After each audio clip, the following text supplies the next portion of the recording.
नमस्कार, SSN solution channel पर आप सभी का स्वागत है। लास्ट लेक्चर में हमने जून 2019 तक के आए हुए क्वेश्चंस कंप्लीट कर लिए थे। आज हम दिसंबर 2019 के क्वेश्चंस करने जा रहे हैं। दिसंबर 2019 का क्वेश्चन पार्ट बी से स्टार्ट कर रहे हैं। क्वेश्चन है 46। Let y equals to phi of x be the extremizing function for the functional I of y equals to हमें वैल्यू दी हुई है integration 0 to 1 y square dy by dx का whole square dx। हमें subject to conditions दी हुई है y of 0 equals 0, y of 1 equals to 1। Then हमें phi of 1/4 की वैल्यू पूछी गई है। ये जो phi of x है, ये phi of x इस फंक्शन का क्या है? एक्सट्रीमाइजिंग फंक्शन है। तो हम इसका जो मान निकालेंगे वो यूलर लाग्रांज इक्वेशन की हेल्प से निकाल लेंगे इसका। तो यहाँ हम यूलर लाग्रांज इक्वेशन लगाएंगे। तो बाय यूलर लाग्रांज इक्वेशन क्या होगी? Del f del y minus d by by d x del f del y dash equals to 0, where f x y y dash का जो फंक्शन है वो हमें ये फंक्शन दिया हुआ है वाई स्क्वायर वाई डैश का whole square. D by by d x को हम वाई डैश लिख सकते हैं। तो ये हमारे पास में फंक्शन है। ये वैल्यू हम यहाँ पुट करें। f का y के रेस्पेक्ट में डिफरेंशिएशन पार्शियल होगा हमारा 2y y dash whole square as it is minus d by by d x. f का y डैश के रेस्पेक्ट में पार्शियल डिफरेंशिएशन होगा 2y square y dash equals to 0। Implies करके ये बनेगा हमारे पास में 2y y डैश का होल स्क्वायर माइनस 2। इसका हम एक टाइम और डिफरेंशिएशन करेंगे। y स्क्वायर का होगा 2y, फिर y का करेंगे तो y डैश बनेगा। एक y डैश पहले से ऑलरेडी है।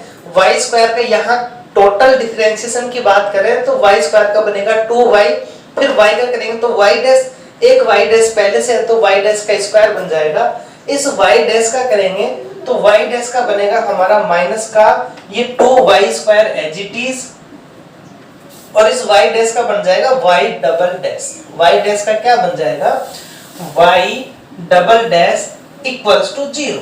ये हमारे पास में वैल्यू आ गई। यहाँ हमारे पास में 2y y डैश का होल स्क्वायर है, यहाँ माइनस का 4y y डैश का होल स्क्वायर है। तो हमारे पास माइनस का 2y y डैश स्क्वायर यहाँ बचेगा, minus 2y square y double dash यहाँ बचेगा। दोनों में से हम 2 कॉमन ले लेंगे तो हमारे पास जो वैल्यू बनेगी वो वैल्यू बनेगी y double dash y square plus y dash का होल स्क्वायर इक्वल्स टू 0। अब इसे हम सॉल्व करें तो इसे हम इस प्रकार से लिख सकते हैं। यहाँ ये जो y स्क्वायर है इसको हम इसके नीचे लें, एक y डैश हम इसके नीचे लें ताकि हम इसको इजीली सॉल्व कर सकें। तो हमने इसे इस फॉर्म में लिख दिया। अब ये बन गया हमारे पास में, इसे हम इस फॉर्म में लिख सकते हैं। हम इसको सॉल्व करेंगे तो यही वैल्यू बनेगी। अब इसका डिफरेंशिएशन ऊपर है, इसका डिफरेंशिएशन ऊपर है, तो ये बनेगा हमारे पास में log y dash plus log y equal में कांस्टेंट तो हमने मान लिया log c1। अब log की प्रॉपर्टी हम अप्लाई करें तो ये बनेगा हमारे पास में y डैश इक्वल में c1 इंप्लाइज करके y, इस y डैश की वैल्यू लिख सकते हैं हम d by by dx equal में c1। ये बनेगा हमारा y dy इक्वल में c1 dx, और इसका जो इंटीग्रेशन करेंगे वो बनेगा y स्क्वायर बाई 2 इक्वल में c1x प्लस एक constant c2। y square by 2 c1x plus एक कांस्टेंट c2। हमें कंडीशंस दी हुई हैं y of 0 equals to 0, y of 0 equals to 0 implies करके x की वैल्यू 0 रखने पर y का मान 0, तो ये बनेगा हमारे पास में 0 इक्वल में C2, ये 0 C2 का मान आ गया हमारा 0। नेक्स्ट बाउंड्री कंडीशन दी हुई है हमें y of 1 equals to 1 implies करके जैसे हम x की मान 1 रखेंगे y का मान भी 1 है, तो ये बनेगा हमारा 1/2 इक्वल में C1 का मान आ गया हमारा 1/2, C2 का मान 0, तो हमारे पास जो y स्क्वायर बाई 2 है उसकी वैल्यू आ गई C1 का मान 1/2, ये हमारा x 2 से 2 कैंसिल हो जाएगा और y का मान आएगा हमारे पास में plus minus root x, y का मान आ गया हमारे पास में प्लस माइनस रूट x। अब ये जो वैल्यू हमसे पूछी गई है फाई ऑफ 1/4 और ये जो y ऑफ x की जो वैल्यू आई ये हमें दिया हुआ है, किसका मान है फाई का, तो फाई ऑफ x की जो वैल्यू आ गई वो भी हमारी प्लस माइनस रूट x आई। अब यहां से जो वैल्यू है हमारे पास में ये हमें पूछा गया है फाई 1/4 की वैल्यू, तो फाई 1/4 हमारी जो वैल्यू बनेगी वो बनेगी प्लस माइनस 1/2, हम 1/4 रखेंगे, इसका रूट 1/2 हो गया। अब हमें सभी ऑप्शंस पॉजिटिव दिए हुए हैं, तो फाई का मान 1/2 हमारा केवल एक ऑप्शन फर्स्ट में है, बाकी ये 1/4, 1/8, 1/12 है, तो इस क्वेश्चन का राइट आंसर होगा हमारा option first. Next question part C का है, क्वेश्चन नंबर 98, बहुत ही अच्छा क्वेश्चन है, इसके अंदर हमें बहुत कुछ सीखने को मिलेगा। क्वेश्चन है the minimum value of the functional I of y equals to 0 to pi dy by dx का whole square dx subject to 0 to pi y square x dx equals to 1। Boundary condition दी हुई y of 0 0 equal y of pi is equal to options 1/2 1 2 1/3। तो हमें दिख रहा है इसमें हमें दो इंटीग्रेशन दी हुई है, एक हमें फिक्स दी हुई है, एक हमें फंक्शन के अंदर दी हुई है, तो पैरामीट्रिक इक्वेशन होगी।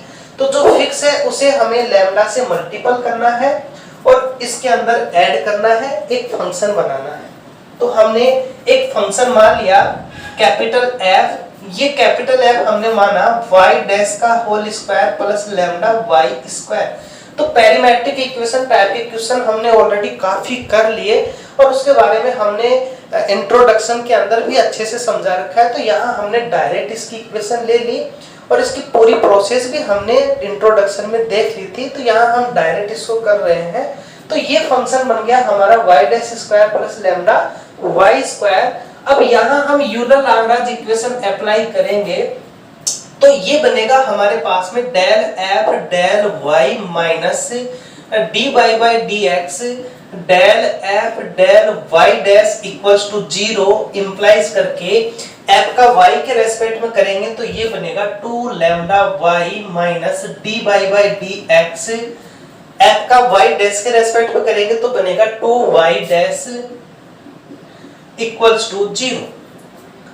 अब यहां हम इसे सॉल्व करें तो ये 2 कैंसिल हो जाएगा और ये बनेगा हमारे पास में y डबल डैश ये बन जाएगा हमारा minus lambda y double dash minus lambda y equals to 0। ये हमारे पास में एक इक्वेशन आ गई।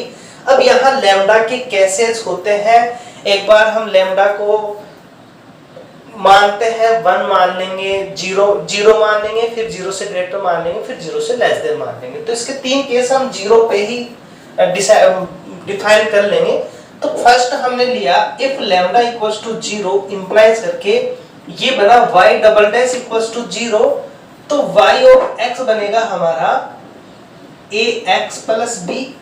और उस केस के अंदर हम ये कंडीशन लगाए हम y ऑफ 0, तो y ऑफ 0 इक्वल्स टू 0 के ऊपर b हमारा 0 बन जाएगा और y of pi equals to 0 के ऊपर a हमारा 0 बन जाएगा। तो ये जो फंक्शन बना हमारा y ऑफ x, ये एक 0 फंक्शन आ गया और 0 फंक्शन को बोलते हैं हम ट्रिवियल ट्रिवियल सॉल्यूशन, जो कि एक ट्रिवियल सॉल्यूशन होता है। तो ये इसको हिंदी में बोल देंगे हम तुच्छ हल। तो ये कोई सॉल्यूशन नहीं होगा हमारा जीरो का। तो हम नेक्स्ट केस के ऊपर बात करते हैं। नेक्स्ट केस हम ले रहे हैं if lambda greater than zero, implies करके हमने मान लिया lambda equals to mu square. Lambda हमने म्यू स्क्वायर मान लिया क्योंकि म्यू स्क्वायर करेंगे हमेशा पॉजिटिव होगा। और ये भी केस लगा दिया कि mu not equals to zero, क्योंकि यदि म्यू का मान जीरो हो गया तो लैम्डा जीरो बना। लैम्डा जीरो का हमने ऑलरेडी डिस्कशन कर चुके। अब ये वैल्यू हम यहाँ रखें तो ये बनेगा हमारे पास में y डबल डैश माइनस का mu square y equals to zero. यहाँ हम इसका जो सॉल्यूशन निकालेंगे वो सॉल्यूशन बनेगा हमारा c1 e की power mu x plus c2 e की पावर माइनस म्यू x। अब यहाँ हम इसकी बाउंड्री कंडीशन अप्लाई करें तो y of zero equals to zero पे ये बनेगा हमारे पास में zero equals to c1 plus c2, implies करके c1 बराबर minus c2, and y of pi equals to zero के ऊपर ये बनेगा हमारा जीरो इक्वल्स में c1 e की पावर म्यू पाई, c2 e की पावर माइनस म्यू पाई। हम c2 की वैल्यू माइनस c1 रख देंगे यहाँ, तो ये बनेगा हमारे पास में c1 कॉमन आ जाएगा e की power mu pi minus e की power minus mu pi equals to zero. अब म्यू हमारा जीरो हो नहीं सकता। यदि म्यू जीरो होगा तब ये e माइनस e की पावर जीरो, 1 माइनस 1 जीरो बन जाएगा। बट हमने ऑलरेडी कह रखा है कि mu not equal zero, that means ऐसी कोई वैल्यू नहीं है जीरो के अलावा कि जीरो हमने पहले से डिस्कार्ड कर दिया। तो अब ऐसी कोई वैल्यू नहीं है कि ये ब्रैकेट वाला जीरो बने। तो जीरो कौन बनेगा हमारा, c1 जीरो बनेगा। और c1 यदि जीरो बन गया तो c2 जीरो बन गया, और c1 c2 जीरो बन गया तो y ऑफ x हमारा जीरो बन जाएगा, जो कि फिर अनदर हमारे पास में क्या आ गया, एक ट्रिवियल सॉल्यूशन आ गया। तो अब हम इसके लास्ट केस की बात करते हैं, case third. If lambda less than zero, implies करके लैम्डा हमने माना माइनस का म्यू स्क्वायर, म्यू वो ही लिया हमने नॉट इक्वल जीरो। इस केस में जो ये इक्वेशन बनेगी हमारी y double dash plus mu square y equals to zero. ये बनेगा हमारे पास में y ऑफ x का जो सॉल्यूशन आएगा वो आएगा हमारा, हमने a b c1 c2 मान लिए तो यहाँ c3 cos mu x plus c4 sin mu x। ये हमारे पास में y ऑफ x का मान आया। अब हमारे पास में इसकी जो कंडीशन हम अप्लाई करें, y of zero equals to zero implies करके ये बना हमारा जीरो, यहाँ ये बन जाएगा, ये जीरो बन जाएगा। तो c3 का मान आ गया हमारा जीरो। नेक्स्ट कंडीशन हमने लगाई y of pi equals to zero implies करके ये कंडीशन हम लगाएं तो जीरो इक्वल्स टू c3 हमारा पहले से जीरो है, यहाँ बनेगा c4 साइन म्यू पाई, साइन म्यू पाई x की वैल्यू हमने क्या रख दी, पाई रख दी। अब यहाँ हमारे पास में दो केसेस हैं, एक तो c4 जीरो बने, एक ये जीरो बने। If c4 equals to zero implies करके y of x equals to zero is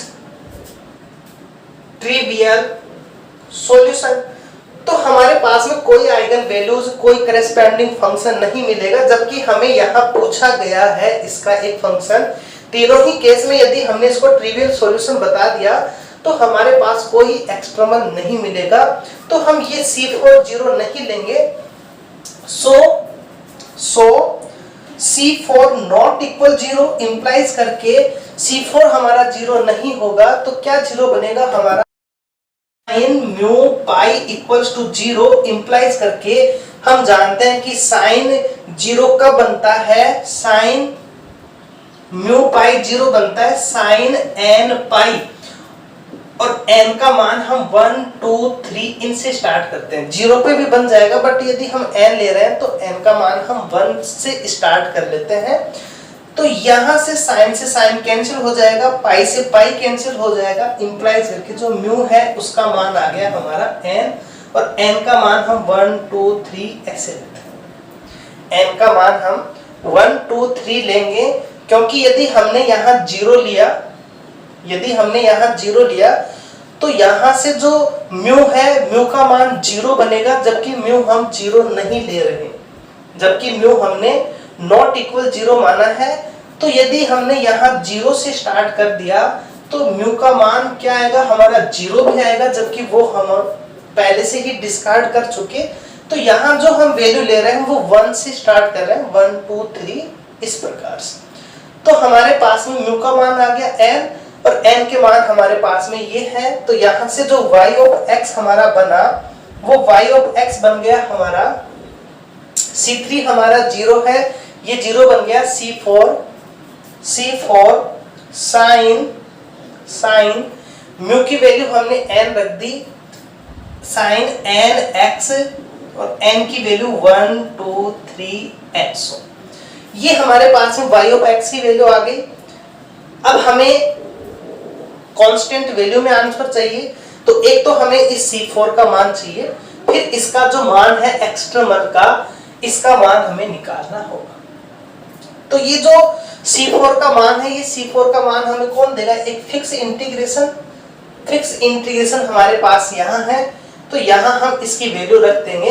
तो यहाँ हमने यहाँ वैल्यू रखी 0 to पाई y का होल स्क्वायर, इसका स्क्वायर करेंगे तो ये बनेगा C4 का whole square sine square n x dx equals to 1। अब इसका हम इंटीग्रेशन करें तो ये C4 का होल स्क्वायर चला जाएगा यहाँ, और इस साइन स्क्वायर को लिखेंगे हम 0 to पाई, इसको लिख देंगे हम 1 minus cos 2nx by 2 dx equals to 1 upon में C4 का होल स्क्वायर, 1 अपॉन में C4 का होल स्क्वायर। अब इसका हम इंटीग्रेशन करें तो ये 2 भी चला जाएगा उधर, यहाँ बनेगा हमारे पास में x कोस का करेंगे तो बनेगा हमारे पास में साइन, तो माइनस का साइन 2nx अपॉन में 2, लिमिट्स है हमारे पास में 0 to पाई इक्वल में 1 बाई C4 का होल स्क्वायर, इंप्लाइज करके यहाँ हम वैल्यू रखें तो साइन 2n पाई, n का मान 1 2 3 हमेशा 0 बनेगा, 0 रखेंगे तो भी 0 बनेगा। तो केवल यहाँ से मान आएगा हमारा पाई, इसका मान आ गया 1 अपॉन में C4 का होल स्क्वायर। हमें C4 का मान चाहिए तो C4 का होल स्क्वायर बनेगा 1 अपॉन पाई, और C4 का मान आ गया plus minus under root 1 upon में पाई। यहाँ से C4 का मान आया हमारा plus minus under root 1 pi. तो y ऑफ x की जो वैल्यू आई हमारी, वो वैल्यू आ गई यहाँ से C4 का मान प्लस माइनस 1 अपॉन में under root pi sine nx। ये हमारे पास में y ऑफ x की वैल्यू आई। अब हमें इसका मान चाहिए कांस्टेंट में एक्सट्रीमल, तो यहाँ हम इसका मान रखेंगे, यहाँ क्या है dy बाई dx।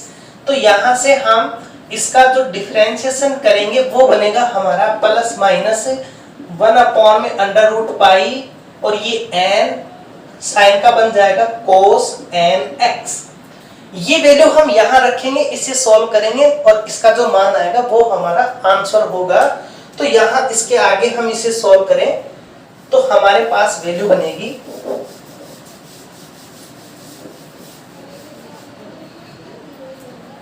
तो जो i ऑफ y है हमारा, वो i ऑफ y बना हमारा 0 to पाई, इसका हम होल स्क्वायर करेंगे तो ये प्लस माइनस का प्लस बन जाएगा, ये बनेगा n स्क्वायर अपॉन में pi cos square nx dx।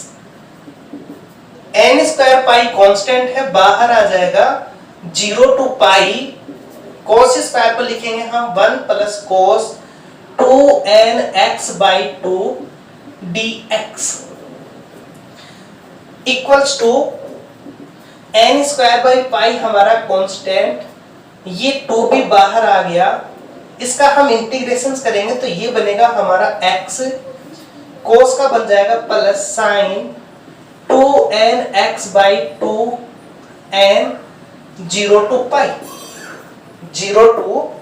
पाई। अब यहां हम लिमिट लगाए तो ये तो हमारे पास में 0 बनेगा और इसका मान बनेगा हमारा पाई। तो ये जो वैल्यू आई वो n स्क्वायर अपॉन में n स्क्वायर बाई 2 पाई। यहां हम इसकी वैल्यू रखेंगे तो ये बनेगा हमारे पास में पाई से पाई कैंसिल हो जाएगा और इसका मान आएगा n स्क्वायर बाई 2। ये हमारे पास में इसका मान आ गया। n का मान क्या है? n का मान 1 2 3 एंड सॉन है। अब यहाँ क्या कह रहा है कि इसकी जो मिनिमम वैल्यू है, यहाँ क्या पूछा है हमसे? Minimum value. तो ये जो i ऑफ y है ये किस पे डिपेंडेंट हो गया? n पे। और n के मान कहां से है? 1 2 3 यहां से है। तो n का मान सबसे कम मान इसका मिनिमम मान देगा और सबसे कम मान क्या है हमारे पास में? 1। तो i ऑफ y इसकी जो मिनिमम वैल्यू होगी वो होगी हमारी 1/। तो यहां हम देखें इसका जो मान है वो 1 था। तो यहां हमारे पास में ये वैल्यू पाई, ये हमारी 1/2। ओके, यहां हमारी मिस्टेक होगी, यहां x/2 आएगा और इसे हम सॉल्व करेंगे तो हमारे पास जो वैल्यू बनेगी यहाँ 2 आ जाएगा और ये बनेगा हमारे पास में 2 और यहाँ आएगा √2/पाई। तो ये बनेगा हमारे पास में √2, यहाँ हमारे पास में √2 भी आएगा। तो ये बनेगा, इसका जैसे स्क्वायर करेंगे तो ये 2, यहाँ भी 2, यहाँ भी 2, यहाँ भी 2। तो यहाँ केवल n स्क्वायर रहेगा और इसका जो मान आएगा वो आ जाएगा हमारा 1। ओके, तो यहाँ थोड़ी सी हमारी ये 1/2 लिखने में मिस्टेक हो गई। तो इसका जो राइट आंसर होगा वो हमारा 1 हो जाएगा। यहाँ हमने देखा कि इसकी जो मिनिमम वैल्यू है, मिनिमम वैल्यू के ऊपर n भी डिपेंडेंट होता है और n का जो मिनिमम मान होगा वो यहाँ हमें मिनिमम वैल्यू दे। आज के लेक्चर का लास्ट क्वेश्चन है पार्ट सी का क्वेश्चन 99। क्वेश्चन 99 हमें दिया हुआ है let y equals to y of x belongs to C4 0 1। C4 का मतलब क्या है कि ये जो y ऑफ x है, y डैश x है, y डबल डैश x है, y ट्रिपल डैश x है, y 4 टाइम्स तक जो x है ये सभी कैसे हैं? कंटिन्यूअस है। कैसे है? कंटिन्यूअस है। किसके अंदर? 0 1 इंटरवल के अंदर। तो ये हमारे पास में इस कंडीशंस का पता है। Be an extremizing function for the functional I of y। I of y हमें दिया हुआ है 0 to 1 d2y by dx square whole square minus 2y dx satisfying y of 0 equals to y of 1 equals to 0, then an extremal y of x satisfying the given condition at 0 and 1 together with the natural boundary condition। natural boundary condition। तो यहाँ हमें एक word नया मिला, ये natural boundary conditions क्या है, इसके बाद हम इसको सॉल्व करेंगे। तो जो नेचुरल बाउंड्री कंडीशन है वो क्या होती है? तो यहाँ हम नेचुरल बाउंड्री कंडीशंस के बारे में पहले थोड़ा सा देख लेते हैं। नेचुरल बाउंड्री कंडीशन ये क्या होगी? यदि फंक्शन हमारा x y y डैश का दिया हुआ है और हमें जो पॉइंट्स दिए हुए हैं, पॉइंट्स सपोज करो हमारे पास x x1 और x हमारा x2, ये पॉइंट्स कौन से? इस इंटीग्रेशंस की लिमिट। तो यहाँ हमारे पास में x1 0 है, x2 हमारा 1 है। तो इसकी जो नेचुरल बाउंड्री कंडीशंस बनेगी वो इसका जो हाईएस्ट टाइम तक जो डिफरेंशिएशन है उसके ऊपर बनेगी। तो ये बनेगा del f del y dash del f del y dash x equals to x 1 equals to 0 and del f del y dash x equals to x2 equals to 0। Suppose करो यदि फंक्शन हमारा ये है जो कि हमें यहाँ यही फंक्शन दिया हुआ है y 2 टाइम्स तक डिफरेंशिएशन दिया हुआ है, तो यहाँ जो नेचुरल बाउंड्री कंडीशन बनेगी हाईएस्ट डेरिवेशन y डैश है, तो ये बनेगा डेल y डबल डैश। इसकी जो बाउंड्री कंडीशन होंगी x बराबर x1 पे 0 and del f del y double dash x2 equals to 0। तो x इक्वल्स टू x2 के ऊपर भी ये हमारा 0 बनेगा और ये हमारे पास में x1 पे भी 0 बनेगा। तो ये तो आ गई हमारे पास में नेचुरल बाउंड्री कंडीशंस की बात, जो कि हमें इस क्वेश्चन में यूज करनी है। और ये बात आ गई हमारे इस सिंबल की बात कि यहाँ हमें ये दिया हुआ है। अब इसके बाद हम इसको आगे सॉल्व करेंगे। तो यहाँ हमें कंडीशंस भी मिल गई, बाउंड्री कंडीशंस नेचुरल भी मिल गई हमें, और हमें ये भी पता चल गया कि इस फंक्शन में हमारा y डबल डैश है, तो इसकी जो यूलर लैग्रांज इक्वेशंस क्या बनेगी इसके बारे में हमने ऑलरेडी स्टार्टिंग लेक्चर जिसमें इंट्रोडक्शन किया था वहां अच्छे से डिस्कशन कर चुके। तो यहाँ हम डायरेक्ट इसकी यूलर लैग्रांज इक्वेशंस अप्लाई करते हैं। तो इसकी यूलर लैग्रांज इक्वेशन बनेगी del f del y minus dy by dx del f del y dash plus d2 by dx2 del f del y 2 times differentiation equals to 0। f का y के respect में करेंगे तो y के respect में बनेगा हमारा माइनस का 2, y डैश नहीं है 0 बन जाएगा minus dy by dx 0 plus d2 by dx2 f का y डबल डैश टाइम्स तक हम करेंगे तो ये बनेगा हमारा 2y double dash 2y double dash equals to 0। तो ये बना हमारा माइनस का 2 यहाँ भी है 2 यहाँ ही भी है, कैंसिल हो जाएगा और इसको हम उधर भेज देंगे। ये बनेगा हमारे पास में y 4 टाइम्स तक डिफरेंशिएशन इक्वल्स टू 1। 2 हम कॉमन लेंगे उधर जाएगा प्लस का बन जाएगा। इसके हम 4 टाइम्स तक इंटीग्रेशन करके y ऑफ x बनाएंगे तो ये बनेगा हमारे पास में x प्लस एक कांस्टेंट c1। फिर एक बार और करें इसका तो x square by 2 plus c1x plus c2। एक बार और करें हम इसका तो ये बनेगा x cube by 6 c1 x square by 2 c2x plus c3।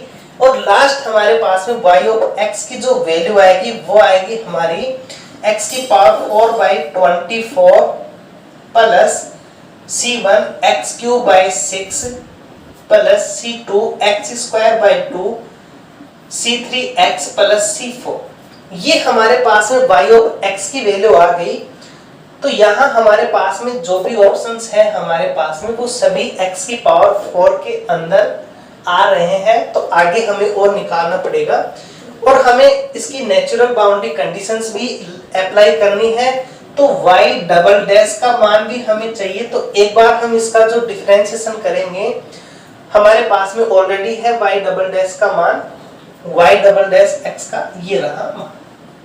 तो हमारे पास y डबल डैश का भी मान है, y का भी मान है। तो पहले हम ये बाउंड्री कंडीशन अप्लाई करें y ऑफ 0 इक्वल्स टू 0। इसके ऊपर मान बनेगा हमारा c4 equals to 0 and y of 1 equals to 0। यहाँ जैसे हम 1 रखेंगे तो ये बनेगा हमारे पास में 1 by 24 plus c1 by 6 c2 by 2 equals to 0। इसे हम बॉक्स में पैक कर लेते हैं। अब हमारे पास में जो नेक्स्ट कंडीशंस है वो नेक्स्ट कंडीशन हमारी 1 के ऊपर ये c3 भी आ जाएगा हमारा c2 by 2 plus c3 plus c3 equals to 0। c4 हमारा ऑलरेडी 0 है। अब यहाँ भी हम कंडीशंस लगाएंगे तो नेचुरल बाउंड्री कंडीशन भी y double dash 0 0 y double dash 1 0 बनेगा। तो जैसे हम यहाँ अप्लाई करें y डैश 0 इक्वल्स टू 0 तो ये बनेगा हमारा C2 इक्वल्स टू 0 और y double dash 1 equals to 0। जैसे हम 1 की वैल्यू रखेंगे तो C2 तो 0 बन ही गया हमारा, यहां से ये वैल्यू बनेगी 1/2 plus C1 equals to 0। C1 का मान आ गया -1/2, C1 का मान -1/2, C2 का मान हमारा 0 और ये हमारे पास में एक कंडीशन है। तो यहाँ हम इसकी जो वैल्यू है वो रख देंगे तो हमारे पास में कंडीशंस बनेंगी इनकी। यहाँ हम अप्लाई करें, C2 का मान हमारा 0 है, C3 तो ये जो वैल्यू है हमारी C1 की यहाँ रखेंगे तो 1/24, C1 का मान -1/2 -1/12, C2 का मान 0 plus C3 equals to 0 plus C3 equals to 0। ये बनेगा हमारे पास में C3। ये हमारे पास जैसे हम सॉल्व करेंगे तो -1/24 होगा, उधर जाएगा तो प्लस का 1/24 बन जाएगा हमारे पास। C4 0, C2 0, C1 ये, C3 ये हम y ऑफ x के अंदर वैल्यू रखें तो y ऑफ x की जो वैल्यू बनेगी हमारी वो बनेगी x की पावर 4/24। यहाँ रखेंगे C1 का मान -1/2 तो माइनस का 1/12 x क्यूब, यहाँ C2 का मान 0, यहाँ C3 का मान है हमारे पास में 1/20 दैट मीन्स x/24। तो ये आ गया हमारे पास में y ऑफ x का मान। तो y ऑफ x का ये मान यहाँ हम x की पावर 24 है, यहाँ x क्यूब के अंदर भी रिलेशन आएगा, x स्क्वायर में भी रिलेशन आएगा, जबकि x स्क्वायर में हमारे पास कोई रिलेशन नहीं है तो ये हमारा डिस्कार्ड हो जाएगा। यहाँ भी x क्यूब, x की power 4, x cube, x square इनमें रिलेशंस बनेंगे तो यहाँ भी हमारे पास x स्क्वायर नहीं है। यहाँ हम इसको देखें तो ये बना x की power 4/24 minus x cube by 12, इसको मल्टीपल करेंगे तो प्लस x/24। तो ये हमारा राइट आंसर है। यहाँ इसको सॉल्व करें तो ये बनेगा हमारे पास में x की power by 24, x cube by 24, ये रॉन्ग हो जाएगा। तो इसका जो राइट आंसर होगा वो हमारा ऑप्शन 3 हो जाएगा। तो ये थे आज की सीरीज के क्वेश्चंस। कल हम दिसंबर 2019 में आसाम में जो पेपर आया हुआ है उसकी सीरीज के साथ स्टार्ट करेंगे। तब तक के लिए जय हिंद, जय भारत।